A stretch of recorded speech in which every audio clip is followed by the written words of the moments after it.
श्री कृष्ण ने अवतार की अधर्मियों का नाश करने के लिए लिया था, लेकिन उनके जीवन में उन अधर्मियों के नाश करने का तरीका और घटनाएं साधारण नहीं बल्कि प्रेरणादायक हुआ करती थी। कृष्ण और चाणूर की कुश्ती न केवल एक रोमांचक घटना थी, बल्कि वह हमें साहस, नीति और धर्म का मार्ग भी दिखाती है। तो आइए चलते हैं, जानते हैं यह दिलचस्प कथा आखिर क्या है।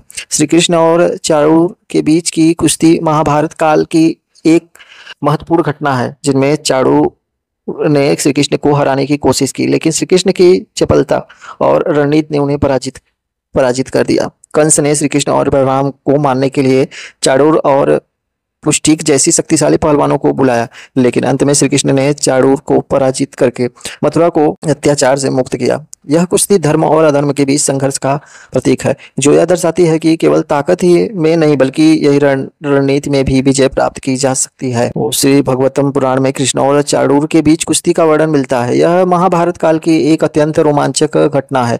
यह तब घटित हुआ था जब कंस श्री कृष्ण को मारने के लिए कई अलग अलग हथकड़े अपनाना रहा था, लेकिन उनका हर प्रयास विफल रहा। इसलिए जब श्री कृष्ण और बलराम मथुरा आए तो कंस ने उन्हें मारने के लिए अपने शक्तिशाली पहलवानों चाणूर और मुष्टिक को बुलाया। चाणूर विशालकाय और बलशाली पहलवान था, इसलिए कंस को विश्वास था कि यह श्री कृष्ण को आसानी से पराजित कर देगा। श्री कृष्ण और चाणूर के बीच कुश्ती में यह कथा है कि जब श्री कृष्ण और बलराम मथुरा आए तो कंस ने धनुर्यज्ञ का आयोजन किया, उसमें श्री कृष्ण और बलराम को आमंत्रित किया।